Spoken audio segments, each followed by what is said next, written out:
और पटना से संवाददाता आदित्य झा हमारे साथ जुड़ गए हैं, ज्यादा जानकारी देंगे। आदित्य, देखिए तस्वीरें तो अपने दर्शकों को दिखा रहे हैं किस तरीके से सरकार के खिलाफ जमकर ये अभ्यर्थी लगातार प्रदर्शन कर रहे हैं। फिलहाल आपसे अपडेट चाहेंगे, किस तरीके से अभ्यर्थियों का प्रदर्शन अभी भी लगातार जारी है?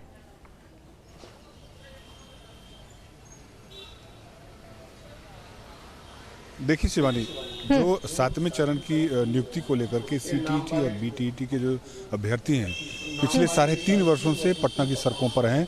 बार बार वो लोग गर्दनीबाग का जो धरना स्थल है उस पर धरना देते हैं। कितने बार उन्होंने प्रोसेशन भी निकाला, प्रोटेस्ट भी किया। आपको याद होगा कि पटना के डाकबंगला चौराहा पर उन लोगों की बुरी तरीके से पिटाई भी हुई थी।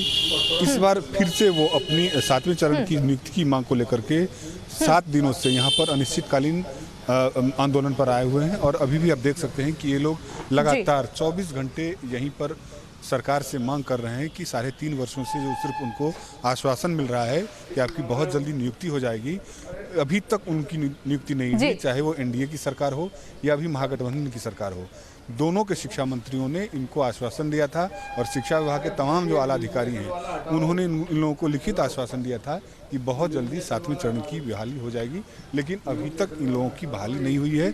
आज मुख्यमंत्री का इन्हीं के संगठन के लोगों ने मधुबनी में घेराव भी किया था और लगातार ये पटना में पिछले 7 दिनों से यहाँ पर धरना पर बैठे हुए हैं। हम बात करते हैं कि आखिर क्यों विलंब हो रही है और क्यों आप लोग लगातार 7 दिनों से फिर से आंदोलन करने पर उतारू हो गए हैं। बिल्कुल, इस वर्ष में हम लोग लगभग 10-15 बार आ चुके हैं आंदोलन पर और कई बार रोड पर हम लोग गए हैं और वहाँ पर भी हम लोगों ने आंदोलन किया है। और 22 अगस्त जो कि देशव्यापी आंदोलन बना था और शिक्षक आंदोलन ऐसा कभी भी भूत में नहीं हुआ था, जो कि हम लोगों ने अपनी संख्या के अनुसार दिखाया और हमने अपना बल दिखाया।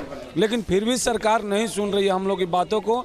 हम लोग का एकमात्र मांग है कि 7वें चरण का प्राथमिक शिक्षक बहाली हेतु विज्ञप्ति जारी कर दी जाए, पर अभी भी सरकार इस चीज़ को नहीं सुन रही है। आज भी हमारे साथ ही मधुबनी में जब कार्यक्रम था नीतीश कुमार जी का, तो वहाँ पर उन्होंने ज्ञापन दिया, पर आश्वासन ही वहाँ पर भी मिला। हमें एक डेट जारी करने की मांग कर रहे हैं हम लोग, एक कट ऑफ डेट जारी करने की मांग कर रहे हैं हम लोग, जो कि नहीं किया जा रहा है सरकार की तरफ से। इन लोगों का साफ कहना है कि सरकार की तरफ से सिर्फ आश्वासन मिलता है। कुछ और छात्र हैं सर, आश्वासन तो मिला है, विगत 3 वर्षों से आश्वासन ही मिल रहा है। आश्वासन नहीं चाहिए सर, हम एक ही विनती करते हैं सर, हम लोग को प्राइमरी नोटिफिकेशन दे दीजिए सर, इससे बढ़ के और कुछ नहीं चाहते हैं। राजनीतिक पेच में हम लोग को मत फंसाइए सर, कभी आप इसके साथ जाते हैं कभी उसके साथ जाते हैं, हम वो नहीं चाहते हैं सर। हम लोग का सिर्फ एक ही मांग है सर कि प्राइमरी नोटिफिकेशन दीजिए सर, और इससे ज़्यादा हम कुछ नहीं चाहिए सर। हम लोग सर बहुत परेशान है सर, गरीब घर से आते हैं सर, रोड पे बैठे हैं सर विगत 3 वर्षों सर। हम लोग बहुत 400 किलोमीटर दूर से अररिया जिला से आते हैं सर। गर्दनीबाग में रहना कितना टफ है सर, देख सकते हैं कितना गंदा है सर, फिर भी हम लोग प्रदर्शन कर रहे हैं सर। अपनी मांग है कि प्राइमरी नोटिफिकेशन दे दीजिए प्लीज़ सर। देखिए, प्राइमरी नोटिफिकेशन को लेकर के ये लोग लगातार आंदोलन भी कर रहे हैं। पिछली बार ये लोग मार भी खाए थे पुलिस के हाथों। और भी छात्र हैं, बात करते हैं।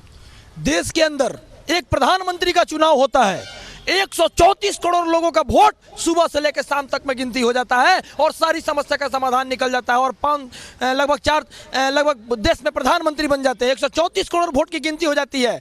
हमारी विज्ञप्ति 3.5 साल से पड़ी हुई है, जबकि इतना सारा समस्या आता है, सारा समस्या का समाधान निकलता है, लेकिन हम लोगों को रोजगार नहीं देते हैं। क्यों? क्योंकि चुनावी एजेंडा बनाकर रखना चाहते हैं नीतीश कुमार। इस बार उनको औकात नहीं दिखा दिए हम लोग।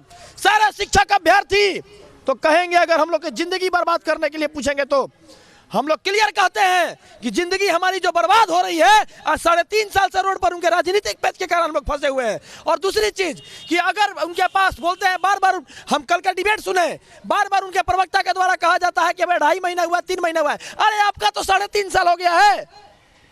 जेडीयू के प्रवक्ता को बोलना चाहिए, आपका तो 3.5 साल हो गया है। कौन सी आपकी राजनीति है, कौन सा आपका क्रमबद्धता है कि जिसको आप नहीं समझ पा रहे हैं और शिक्षक बहाली नहीं कर पा रहे हैं। पहले भी जितना शिक्षक बहाल किए हैं सब चोर है। आधा से अधिक देखिए तो गोपालगंज में निकल रहा है, कभी सहरसा में निकल रहा है, कभी मधुबनी में निकल रहा है। सब जितना उत्तर प्रदेश से सटे हुए राज्य वहां पर चोर शिक्षक निकल रहा है। आप खुद देख रहे हैं न्यूज से कैसी उनकी प्रक्रिया है, कैसा उनका सोच है, कैसा उनका ये है। हम लोग को अगर नहीं देंगे विज्ञप्ति तो अमरण अनशन करेंगे और यहीं पर अपना जिंदगी को त्याग देंगे। 24 घंटा हम लोग रहते हैं आंदोलन में यहाँ पर।